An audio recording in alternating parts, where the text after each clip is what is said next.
নমস্কার বন্ধুরা, আমি অনিরুদ্ধ। সংবাদ প্রভাকর টাইমস বরাবরই ভ্রমণ বিষয়ক ভিডিওর উপরে ভিত্তি করে চলে এবং ভ্রমণের বিভিন্ন রকম খবরাখবর আমরা দিয়ে থাকি। কিন্তু আজকে এমন একটা পরিস্থিতির মুখে এসে দাঁড়ানো হয়েছে যেখানে আমাদের পার্শ্ববর্তী প্রতিবেশী দেশ বাংলাদেশে এক সংকটময় মুহূর্ত তৈরি হয়েছে। কিছুদিন আগে প্রাক্তন প্রধানমন্ত্রী শেখ হাসিনা তার প্রধানমন্ত্রীর পদ থেকে পদত্যাগ করে দেশ ছেড়েছেন। তারপর থেকেই শুরু হয়েছে বাংলাদেশে উত্তাল পরিস্থিতি। অন্তর্বর্তী সরকার গঠন হয়েছে, কিন্তু তারপরেও একই ধারা অব্যাহত রয়েছে। সেখানে দেখা যাচ্ছে সংখ্যালঘুদের উপর নির্যাতনের মাত্রা দিনের পর দিন বেড়ে যাচ্ছে। বিভিন্ন জায়গায় হামলা চালানো হচ্ছে, বিভিন্ন জায়গায় মানুষের উপরে অত্যাচার করা হচ্ছে, মহিলাদের ঘর থেকে বের করে নিয়ে যাওয়া হচ্ছে, অপহরণ করা হচ্ছে। এরকম বহু ঘটনা আমাদের কাছে আসছে, খবর আসছে বিভিন্ন দিক থেকে। আমরা সেই সমস্ত দিক ভেবে এই ভিডিওটা আমরা আপনাদের সামনে তুলে ধরার চেষ্টা করছি। আমাদের হাতে বাংলাদেশ থেকেও বেশ কিছু ভিডিও এসে পৌঁছেছে, আমরা সেইগুলো আমরা দেখাবো। আজকে এমন একটা পরিস্থিতি তৈরি হয়েছে যে বাংলাদেশের হিন্দুরা আওয়াজ তুলতে বাধ্য হয়েছে, জাগরে জাগো হিন্দুরা জাগো, জাগরে জাগো হিন্দুরা জাগো, সারা বিশ্বের হিন্দুরা জাগো। এই আওয়াজ তারা তুলছে, তারা রাস্তায় নেমে এসেছে। প্রায় কয়েক লক্ষ হিন্দু ঢাকার রাস্তায় বিক্ষোভ করছে গত কয়েকদিন ধরে। তারা কিছু দাবি দাওয়াও তারা তুলেছে, 8 দফা দাবি। তাদের সেই দাবিগুলো আমরা এই ভিডিওর মাধ্যমে আমরা আপনাদের সামনে তুলে ধরব। তারা আজকে রীতিমতো বিপন্ন, তারা আজকে অস্তিত্বের সংকটে তারা হাহাকার করছে।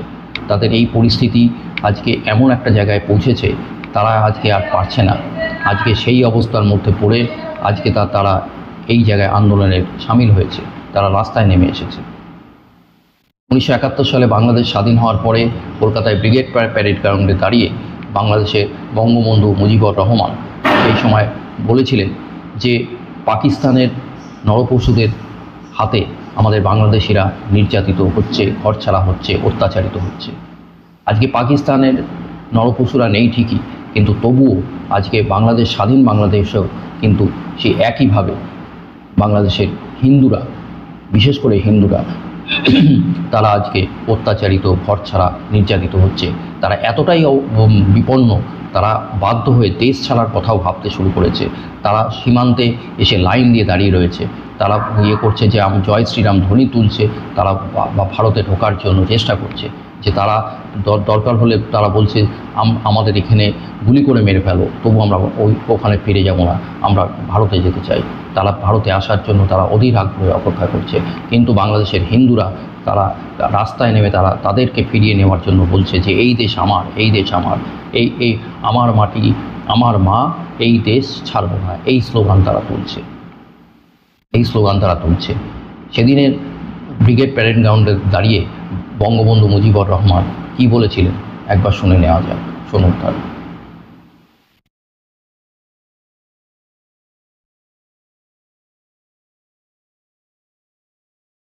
আপনাদের আমি সাক্ষাৎ করি বাঙালিদের পক্ষ থেকে শুভেচ্ছার বাণী বহন করে নিয়ে এসেছি, কৃতজ্ঞতার বাণী বহন করে নিয়ে এসেছি। আমি আপনাদের যদি কৃতজ্ঞতা জানাতে চেষ্টা করি, অন্যায় করা হবে। পাকিস্তানের নরপশু দল, পাকিস্তানের সামরিক বাহিনীর দল আমার 7 কোটি মানুষের উপর যে অত্যাচার করেছে, দুনিয়ার ইতিহাসে তার কোনো জায়গাতে তা তুলনা হয় না। আজ আমার গ্রামে গ্রামে গৃহহারার আর্তনাদ, আজ আমার গ্রামে গ্রামে সর্বহারার আর্তনাদ, আজ আমার মানুষ পথে ভিখারি, আজ আমার মা বোনদের ইজ্জত নষ্ট করা হয়েছে, আমার ঘর বাড়ি জ্বালিয়ে দিয়েছে। আমার 1 কোটি লোক দেশ ত্যাগ করে ভারতে আশ্রয় নিয়েছিল। সেদিন যদি শ্রীমতী ইন্দিরা গান্ধী, আপনাদের মহান নেতা, ভারতের জনসাধারণ তাদের স্থান না দিত, তাদের খাবার না দিত, তাদের আশ্রয় না দিত, তাদের সন্ত্রাস না দিত, তাদের অবস্থা কি হতো? আমি যদি কৃতজ্ঞতা প্রকাশ করি তাহলে শ্রীমতী গান্ধী অন্যায় করা হবে। আমি আপনাকে শ্রদ্ধা জানাতে পারি, এর বেশি জানাতে পারি না। আপনাদের এই দান কোনোদিন আমরা শোধ করতে পারবো না। স্বাধীনতা পেয়েছি বড় রক্তের বিনিময়ে পেয়েছি। এত রক্ত কোন জাত কোন দেশে কোন দিন দেয় নাই যা আমার বাংলাদেশের মানুষ দিয়েছে। আমার লোকেরা জাতি ধর্ম নির্বিশেষে বৃদ্ধ থেকে বালক পর্যন্ত সকলেই সংগ্রাম করেছে। সে সংগ্রাম কামিয়াব হতে পারতাম না যে ভারতের জনসাধারণ, ভারতের সরকার, ভারতের সামরিক বাহিনী আর শ্রীমতী গান্ধী নেতৃত্বে এগিয়ে না আসত। আমার দেবার মতো কিছুই নাই, শুধু আমি এইটুকু দিতে পারি, নিঃস্ব আমি, রিক্ত আমি, দেবার কিছু নাই, আছে শুধু ভালোবাসা, দিলাম শুধু তাই। ঢাকার রাস্তায় এখন হিন্দুদের ভিড়। বাংলাদেশি হিন্দুরা সবাই ঢাকার রাস্তায় এসে দাঁড়িয়েছে, তারা একজোট হয়েছে। এতদিন যা হয়নি, যা দেখা যায়নি, সারা বিশ্ব আজ সেটা দেখছে যে বাংলাদেশে হিন্দুরা একজোট হয়ে তারা স্লোগান তুলছে, জাগো রে জাগো, হিন্দুরা জাগো। তারা বলছে আমার মাটি আমার মা, এই দেশ ছাড়ব না। এই রকম দাবি তারা তুলছে। তারা বলছে এই দেশ কেন ছাড়ব। তারা বলছে আমরা এই দেশ ছাড়ব না। তারা এই দেশ ছাড়তে চায় না। তারা বলছে এই দেশই আমার দেশ, কেন এই দেশ আমি ছাড়তে যাব। তারা স্লোগান তুলছে, বাংলাদেশের পতাকা গায়ে জড়িয়ে, মাথায় ফেটটি বেঁধে। শুধু তাই নয়, মহিলারা, আমি দেখাবো, তারা মহিলারা স্লোগান তুলছে, পদ্মা মেঘনা যমুনা তোমার আমার ঠিকানা। ভাবুন, তারা বলছে পদ্মা মেঘনা যমুনা তোমার আমার ঠিকানা। এই পরিস্থিতি হয়ে দাঁড়িয়েছে এখন, রীতিমতো শোরগোল পড়ে গেছে। তারা বলছে আমরা এখান থেকে সরব না যতক্ষণ না আমাদের বিয়ে হয়। কেন আমাদের ঘর ভাঙবে? কেন আমাদের ঘর ভাঙা হবে? রাষ্ট্রপতি নীরব কেন?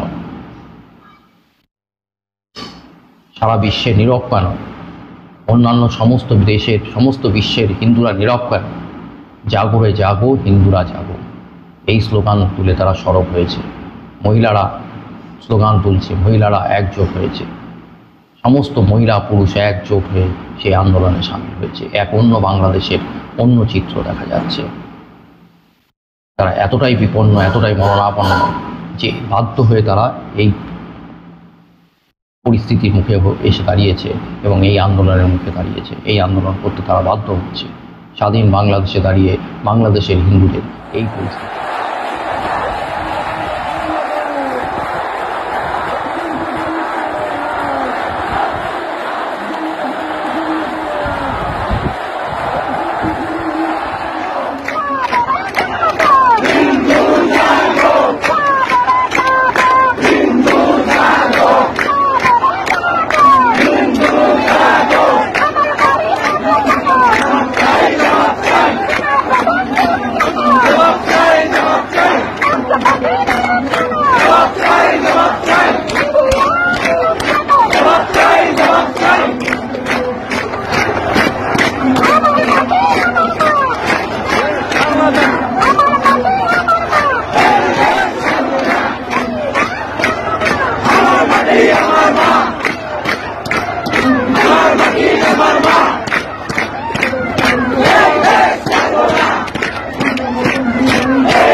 রাস্তায় দাঁড়িয়ে কিছু তরুণ, বাংলাদেশি হিন্দু তরুণ, তারা বলছে, তারা প্রশ্ন তুলছে, তারা ক্ষোভ উগড়ে দিচ্ছে।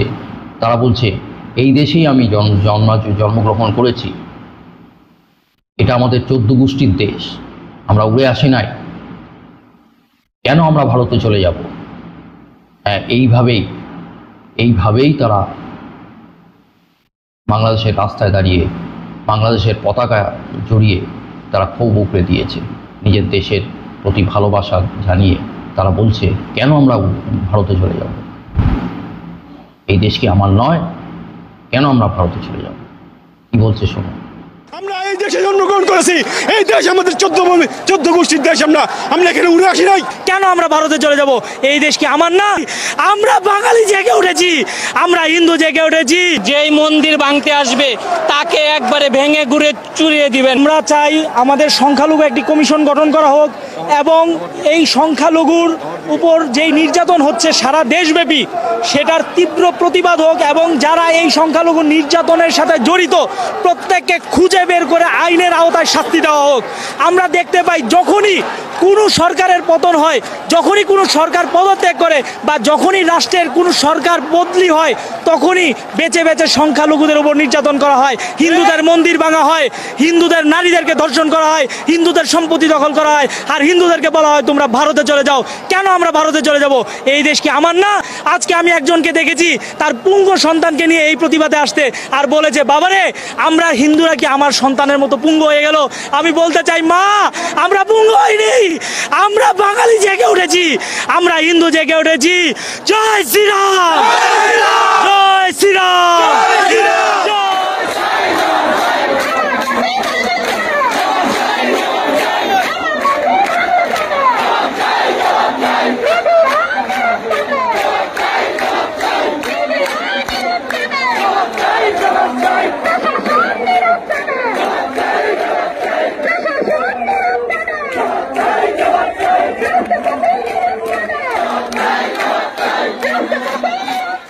বাংলাদেশের রাস্তায় আজ মহিলাদের ঢল। বাংলাদেশের রাস্তায় আজকে হিন্দু মহিলাদের ঢল নেমেছে। তারা আওয়াজ তুলছে সনাতনীদের জেগে ওঠার, তারা আওয়াজ তুলছে সারা বিশ্বের সনাতনীরা জেগে ওঠো। আজকে কী পরিস্থিতি মুখোমুখি হিন্দুরা হয়েছে, আপনারা জেগে উঠুন। তারা আওয়াজ তুলছে, তারা বলছে আমরা কেন ঘরের ভেতরে পড়ে মার খাবো, ঘরের ভেতরে মরে যাব, মৃত্যু হবে আমাদের, মরতে হলে আমরা রাস্তায় নেমে লড়াই করে মরবো। কি বলছে শুনুন। আমাদের এসে লুটপাট করছে, অন্যায় অত্যাচার করছে, আমরা ঘরের ভিতরে লুকিয়ে মরবো কেন? আমরা রাস্তায় এসে মরবো। আমরা ঘরে চুরি করে বসে থাকবো না, আমরা রাস্তায় এসে যুদ্ধ করে মরবো। সেটাতে আমাদের বীরত্ব প্রকাশ পাবে। আজকে আমাদের বাংলাদেশের সনাতনীদের জন্য সব জায়গাতে, ভারতে কিন্তু মিছিল হয়েছিল গতকালকে, আজকেও তারা করছে এবং করে যাবে। এখন আমাদের বাংলাদেশের সনাতনীরা যদি আমরা চুপচাপ থাকি, আপনারা মনে করবেন না ভারত আমাদেরকে এত সনাতনীদেরকে তারা জায়গা দেবে। আমাদেরকে এখানেই প্রতিবাদ করে প্রতিরোধ করে তুলে আমাদেরকে প্রতিরোধ করে আমাদের নিজের অধিকারটা আদায় করতে হবে। আমি এটাই বলবো, সনাতনীরা জেগে উঠুন, বাংলাদেশের প্রত্যেকটি সনাতনী জেগে উঠুন, প্রতিবাদ করুন, প্রতিরোধ করুন। আমরা এই দেশেরই নাগরিক, আমরা দেশে অবশ্যই আমাদের অধিকার আদায় করে ছাড়বো। জয় হোক সনাতনের, জয় শ্রীরাম, জয় শ্রীরাম।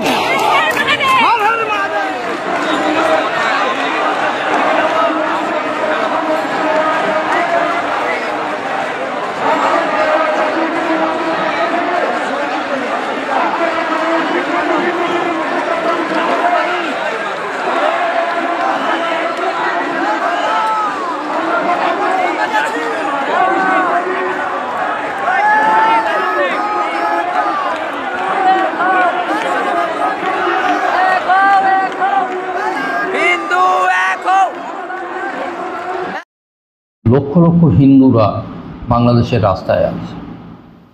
তারা স্লোগান তুলছে এই দেশ, এই মাটি, এই মা, বাংলাদেশ আমরা ছাড়ব না। তারা দাবি করেছে এই দেশেই আমাদের জন্ম, কেন আমরা এই দেশে ছেড়ে চলে যাব? কিন্তু অন্তর্বর্তী সরকার গঠনের পরেও তাদের উপরে অত্যাচার কমছে না। তাই তারা বাংলাদেশের ঢাকার রাস্তায় দাঁড়িয়ে তারা বিক্ষোভ দেখাচ্ছে। তারা বলছে যতক্ষণ পর্যন্ত আমাদের দাবি না মানা হবে আমরা এই অবস্থান বিক্ষোভ তুলব না, এটা চলতেই থাকবে। এক ভয়াবহ পরিস্থিতি হয়ে দাঁড়িয়েছে।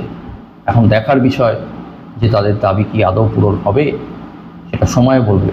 আসুন শুনে নেওয়া যাক তাদের সেই ৮ দফা দাবি কি বলছে, শুনি না। আমাদের হিন্দু সমাজের যে দাবিগুলো আছে সেই দাবিগুলো আমি এক এক করে বলবো। এখন বাংলাদেশ বিগত কয়েকদিন হয়েছে যা সংখ্যালঘুদের বাড়িঘর, দোকান, মন্দির ভাঙচুর, লুটপাট, অগ্নিসংযোগ ঘটনায় তীব্র নিন্দা জ্ঞাপন করে।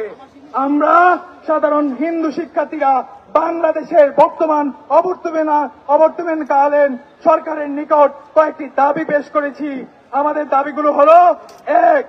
গত কয়েকদিন দেশব্যাপী সংখ্যালঘুদের উপর ভাঙচুর, লুটপাট, নির্যাতনের ঘটনা বিচার বিভাগীয় তদন্তপূর্বক দোষীদের উপযুক্ত শাস্তির ব্যবস্থা এবং নিরীহ সংখ্যালঘু ব্যবসায়ী জনসংখ্যাগণকে যথোপযুক্ত ক্ষতিপূরণ প্রদান করা। আমাদের ২ নম্বর দাবি হচ্ছে সীমান্ত সংলগ্ন যেসব অঞ্চলে মানুষের ঘরবাড়ি ছেড়ে সীমান্তে চলে যাওয়ার তথ্য পাওয়া গিয়েছে তাদের উপযুক্ত নিরাপত্তা ও সম্মানের সহিত নিজ ঘরে ফিরিয়ে আনা। প্রয়োজনে সরকারি উদ্যোগ তাদের গৃহ নির্মাণ ও পুনর্বাসন করা। আমাদের ৩ নম্বর দাবি হচ্ছে হিন্দু ধর্মীয় কল্যাণ ট্রাস্টকে পূর্ণাঙ্গ রূপে হিন্দু ফাউন্ডেশন হিসাবে নিবন্ধন এবং তার সামগ্রিক কর্ম পরিশ্রম অর্থবরাদ্দ করা। বৃদ্ধি করে কোন প্রকার দলীয় লেজুর ভিত্তিক এবং দুষ্কৃতির ব্যক্তি ব্যতীত নিরপেক্ষ ও সনাতনকারীদের প্রকৃত শুভচিন্তক ব্যক্তিদের দ্বারা পূর্ণ গঠন। সরকারের সকল পর্যায়ে সংখ্যালঘুদের যথার্থ প্রতিনিধি নিশ্চিত করা। বিদ্যমান জাতীয় মানবাধিকার কমিশনের ন্যায় পৃথক স্বতন্ত্র জাতীয় সংখ্যালঘু সুরক্ষা কমিশন গঠন, যা সংখ্যালঘুদের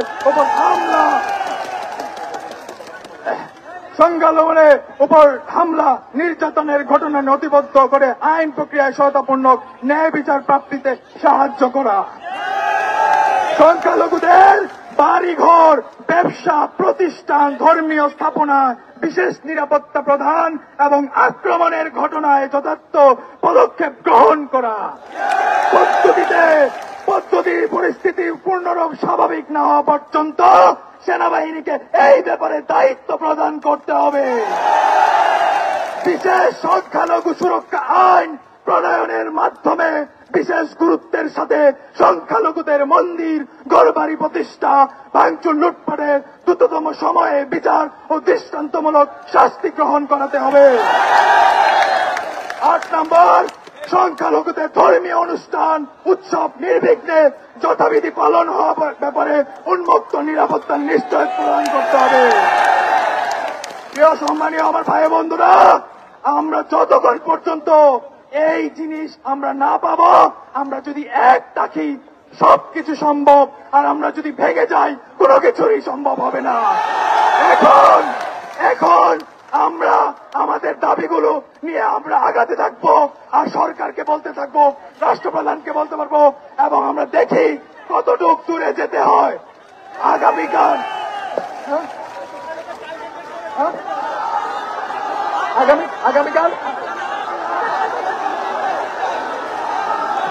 আবারও বলতে যাচ্ছি,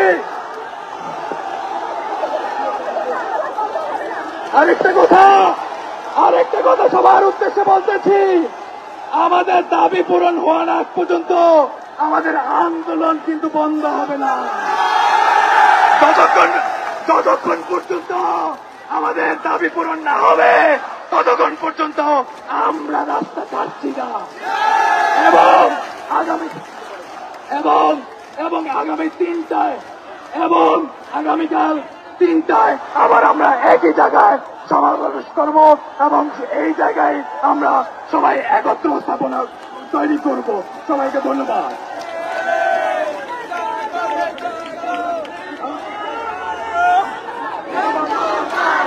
জাগো রে জাগো, হিন্দু জাগো, সবাই বসে পড়ুন, সবাই বসে পড়ুন, যে অবস্থা আছেন বসে পড়ুন, আপনার বসে পড়ুন।